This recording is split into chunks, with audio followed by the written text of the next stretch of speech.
Kamusta mga ka-OFW? Welcome ulit sa ating channel. And sa video natin ngayon, pag-usapan natin ang isang bagay na maraming Pilipino ang pinapangarap ang maging isang OFW. Pero alam naman natin na bago tayo makarating sa ibang bansa, marami muna tayong pagdadaanan. May application, requirements, medical, interview, training, at kung minsan matagal na paghihintay bago makaalis. At kapag dumating na ang araw ng pag-alis, doon mo maramdaman na seryoso na talaga ang lahat. Ayan, may pangarap. Maraming Pilipino ang nangangarap maging OFW dahil gustong magkaroon ng mas magandang oportunidad para sa sarili at sa pamilya. Minsan, hindi naman talaga natin gustong malayo sa pamilya, pero kailangan nating subukan dahil may mga pangarap tayong gustong maabot. May gustong makatulong sa magulang, may gustong mapag-aral ang mga anak, may gustong magkaroon ng sariling bahay, at mayroon ding simpleng pangarap na makakatulong sa pamilya at magkaroon ng mas maayos na kinabukasan. Kaya kahit mahirap, kinakaya natin. Bilang isang baguhang OFW, hindi basta-basta ang paghahanda. Kailangan mong ayusin ang maraming dokumento at requirements. May mga pagkakataon din na mapapaisip ka na kung tama ba ang desisyon mo. Minsan excited ka, minsan kinakabahan, at minsan naman gusto mo nang matras dahil hindi mo alam kung ano ang naghihintay sa iyo. Pero kapag naalala mo kung bakit ka aalis, nagkakaroon ka ng lakas ng loob. Doon naman sa pagpapaalam. At dumating ng pinaka mahirap na bahagi, ang pagpapaalam sa pamilya. Ito yung sandaling alam mong hindi mo madaling makakalimutan. Kahit sabihin mong sandali lang at babalik ka rin.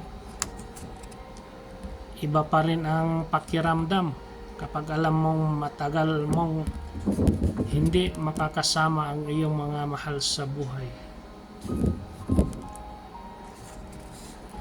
And sa pag-alis mo sa airport, dala mo ang iyong mga gamit.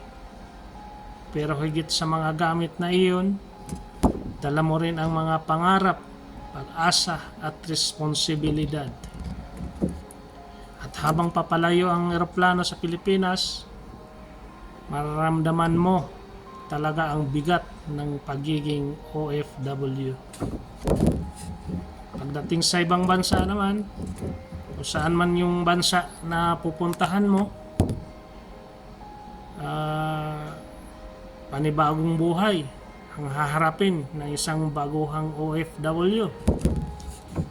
Bagong lugar, bagong environment, bagong mga kasama, at syempre, bagong trabaho. Kung unang bisis mong pumunta sa ibang bansa, talagang maninibago ka.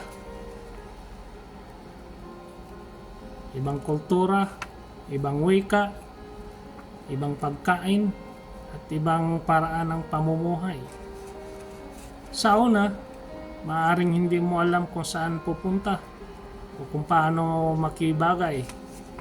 Pero normal lang yan. Lahat tayo ay nagsisimula bilang baguhan. And sa trabaho, kapag dumating ng unang araw sa trabaho, doon mo makikita kung ano talaga ang buhay OFW.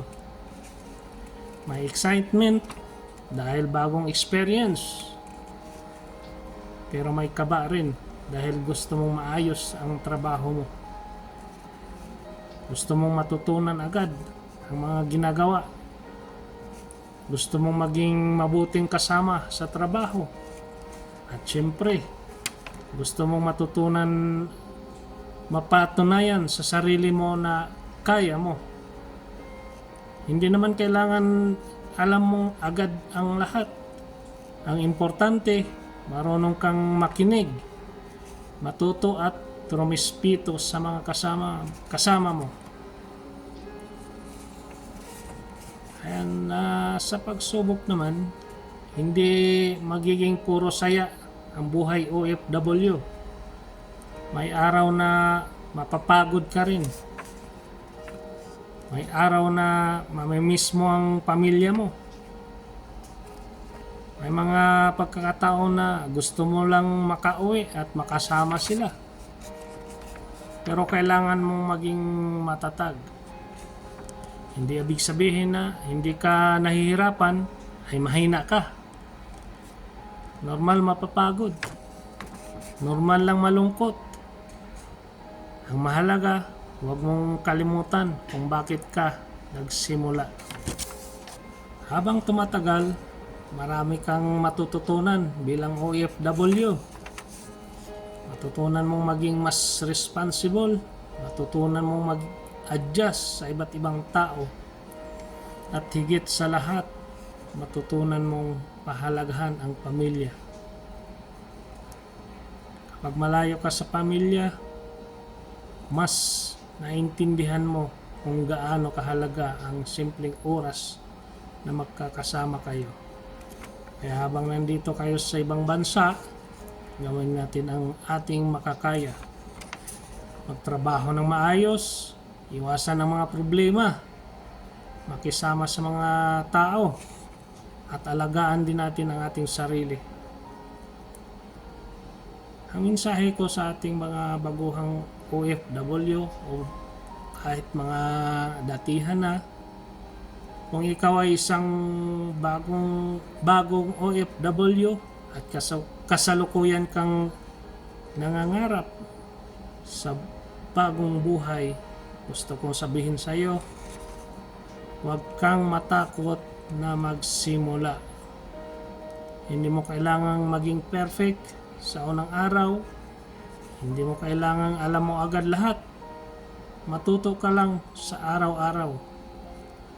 Kung may hindi mo alam, magtanong ka.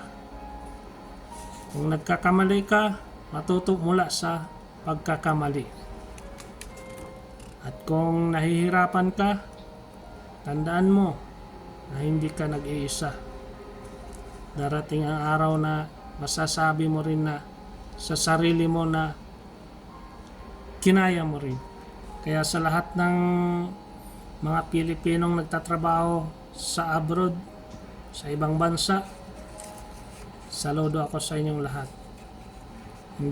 Hindi madaling maging OFW. Malayo tayo sa pamilya, pero patuloy tayong nagsusumikap.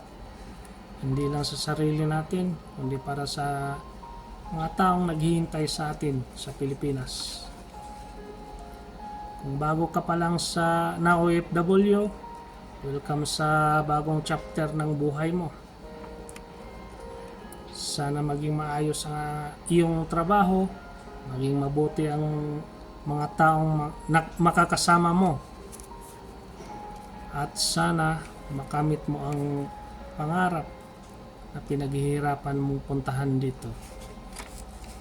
At sa mga matatagal na mong OFW, maraming salamat sa inyong sakripisyo at pagtitiis. Kung nagustuhan ninyo ang video na ito, huwag kalimutang mag-like, mag-comment, at mag-subscribe sa ating channel. At kung may kakilala kayong bagong OFW, maaari ninyo ring i-share sa kanila ang video na ito. Ako si Kadansoy Official, at ito ang ating simpleng kwento tungkol sa buhay ng isang baguhang OFW. Maraming salamat sa panonood, mga ka-OFW. Ingat po tayong lahat at God bless sa ating mga Pilipinong nagsusumikap sa ibang bansa. Bye-bye. Thanks for watching.